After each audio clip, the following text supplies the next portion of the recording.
To my kitchen. ஒரு பவுலில் 1 cup உளுந்தம்பருப்பு எடுத்துக்கோங்க. கழுவிட்டு வந்துடலாம். நான் மாவு ஆட்ட மீது இருக்கிற தண்ணியை நான் எடுத்து உளுந்தம்பருப்பை ஊற வச்சுக்கிறேன். ஊற வச்சுக்கலாம். 2 மணி நேரம் ஊற வச்சுக்கோங்க. ஊறிடுச்சு பாருங்கள், நல்லா ஊறிடுச்சு பாருங்கள். இந்த அளவுக்கு ஊறி இருக்கணும். நான் இப்போ கிரைண்டரில் அரைச்சி எடுத்துக்கலாம். நீங்கள் மிக்ஸி ஜாரில் சேர்த்து கூட அரைச்சிக்கலாம். இடையில தண்ணி தெளித்து அரைச்சிக்கோங்க. தண்ணி ஊற்றி அரைக்கக்கூடாது. நைஸாக அரைச்சி எடுத்துக்கோங்க.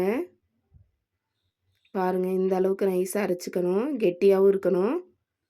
இப்போ மாவை எடுத்துக்கலாம். நல்லா நைஸாக அரைஞ்சிருச்சு பாருங்கள். எவ்வளோ கெட்டியாகவும் நைஸாகவும் இருக்குன்னு பாருங்கள். ஒரு பவுலில் மாவை சேர்த்துக்கலாம்.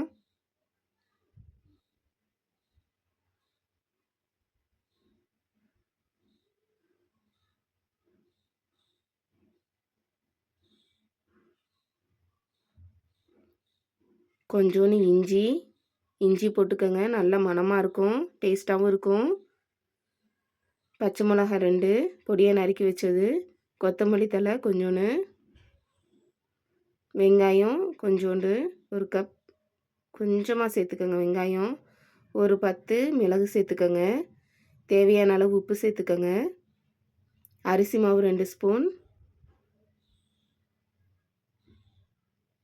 சேர்த்துட்டு நல்லா கலந்து விட்டுக்கோங்க.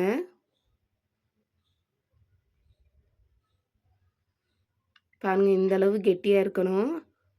அப்போ தான் நம்மளுக்கு எண்ணெய் குடிக்காது, நல்லாவும் பர்ஃபெக்டாகவும் வரும். லைட்டாக தண்ணி கையில் நனைச்சிக்கிட்டு கொஞ்சம் கொஞ்சமாக மாவு எடுத்து நடுவில் ஓட்டை போட்டு எண்ணெயில் மிதமான சூட்டில் போட்டுருங்க. எண்ணெய் சிம்மிலே இருக்கட்டும். மெதுவாக திருப்பி விட்டுக்கோங்க. மிதமான சூட்டில் வேக வச்சு எடுத்துக்கோங்க. பாருங்கள், எவ்வளோ கலராகவும் நல்லாவும் இருக்குது பாருங்கள். இந்த கலர் வரமேதே எடுத்துருங்க. மிதமான சூட்டில் வேக வச்சு எடுத்துக்கோங்க. ஈஸியாக செஞ்சிடலாம்.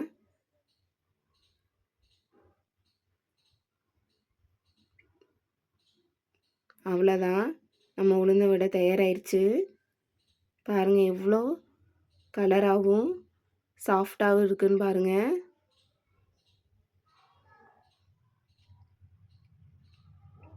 பாருங்கள், உள்ளே நல்லா வெந்து நல்லா பஞ்சு போல் இருக்குது.